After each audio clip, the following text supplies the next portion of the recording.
ఈసారి కూడా నా ఓటు హక్కు నా కుటుంబంతో సహా అందరూ వినియోగించుకోవడం జరిగింది.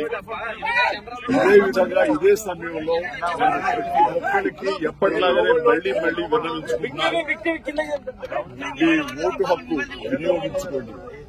ఓటు అనేది కేవలం హక్కు మాత్రమే కాదు, అది మన బాధ్యత.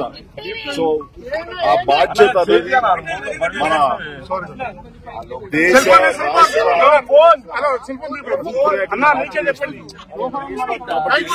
నాయకులు వీళ్ళు మనకు న్యాయం చేస్తారు, మనకి సుపరిపాలన అందిస్తారు అనే నమ్మకం ఉన్నటువంటి నాయకులకి ఓటు ద్వారా తెలపండి. ఆ తర్వాత మన అభివృద్ధిని రావడానికి, అభివృద్ధి పథంలోకి మన దేశం కానివ్వండి రాష్ట్రం కానీ వెళ్ళటానికి దోహదపడే